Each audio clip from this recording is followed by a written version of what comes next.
Héloïse Nicolas, directrice des ressources humaines et de la fonction publique. C'était devenu une nécessité de travailler sur ce statut. Le statut général des fonctionnaires prévoyait que les emplois de l'administration soient occupés soit par des fonctionnaires, soit par des agents relevant de la convention collective des services publics.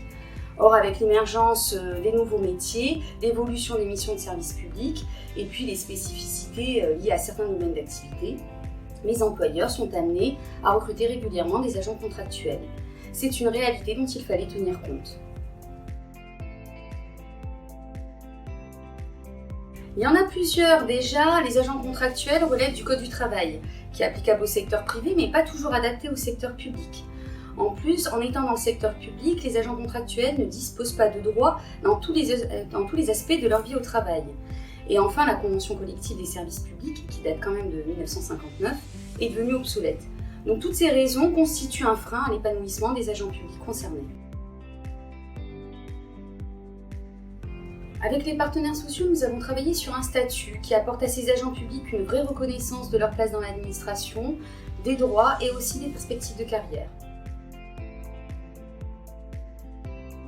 Bien aujourd'hui, nous disposons d'un statut plutôt complet, alors qu'il est certes perfectible et qui pourrait évoluer si besoin, mais en tout cas, il permet désormais d'offrir de meilleures conditions de vie au travail aux agents contractuels. Le nouveau statut de droit public offre aux agents contractuels des perspectives de carrière, une couverture santé plus protectrice et divers autres droits. Le statut des agents contractuels de droit public concerne tous les contractuels en poste chez un employeur public, sauf quelques cas particuliers.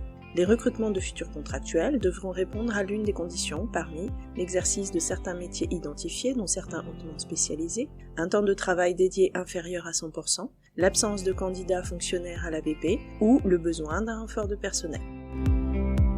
Les règles, les conditions de carrière et de vie au travail sont désormais prévues par le statut des agents contractuels de droit public. Le Code du travail ne s'applique plus. Un acte d'engagement précise les conditions d'exercice de l'emploi, il remplace le contrat de travail. Les agents contractuels ont leur place parmi les agents publics. Le recours à des agents non fonctionnaires est possible en fonction des situations et des emplois exercés. À ce titre, des perspectives de carrière et des droits leur sont désormais accordés. Avec ce statut spécifique, les agents contractuels de droit public ont des droits dans tous les domaines de leur vie au travail, notamment en matière de droit syndical. Leurs droits sont inspirés de ceux des fonctionnaires, parfois des salariés du secteur privé, où ils ont été définis spécifiquement. L'agent contractuel de droit public dispose désormais de véritables perspectives de carrière. En CDI, il est rémunéré selon une grille indiciaire correspondant à la catégorie de son emploi. Un salaire minimal est ainsi garanti. Le mode de calcul du salaire, désormais basé sur un indice nouveau majoré, ou INM, est le même que celui des fonctionnaires. Une progression salariale automatique ou avancement est prévue généralement tous les 2 ans. Pour les agents en poste, lors du reclassement, le positionnement dans la grille est défini de sorte qu'aucune perte de salaire ne soit subie si c'est possible, et que le salaire soit défini selon l'emploi exercé. L'agent contractuel pourra opter pour le maintien des conditions salariales actuelles plutôt que celles du nouveau statut. En cas de changement d'employeur public, l'ancienneté dans les services publics est reprise et sert donc pour l'évolution de la carrière. Les droits à la mobilité peuvent permettre à l'agent contractuel de bénéficier de promotions professionnelles en accédant à un emploi dit supérieur, et donc à une grille de rémunération plus intéressante.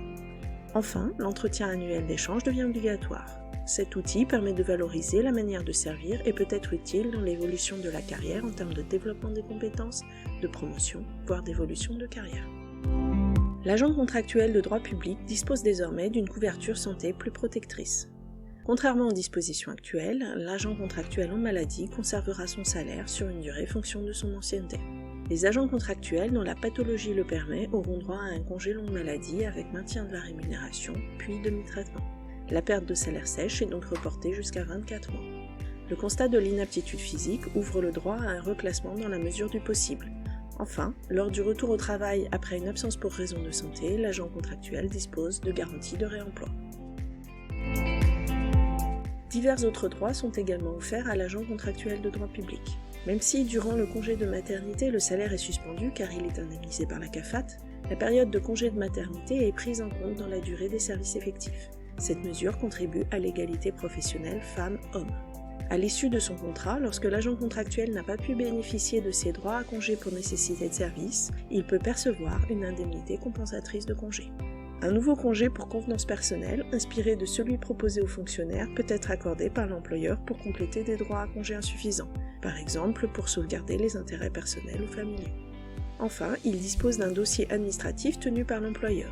Il peut le consulter à tout moment sur demande et solliciter copie des pièces qu'il n'aurait pas en sa possession. Ce dossier le suit en cas de changement d'employeur. En cas de faute professionnelle, les sanctions que l'agent encourt sont désormais similaires à celles des fonctionnaires. Cette disposition permet d'harmoniser le niveau de sanction à l'échelle des agents publics. Enfin, certains dispositifs, par exemple relatifs à la rémunération ou aux conditions de départ à la retraite, sont plus favorables dans leur version antérieure. Le cas échéant, ils demeurent en vigueur à titre personnel et sur demande de l'agent. La DRHFPNC propose sur son site internet des fiches pratiques explicitant les dispositifs du nouveau statut.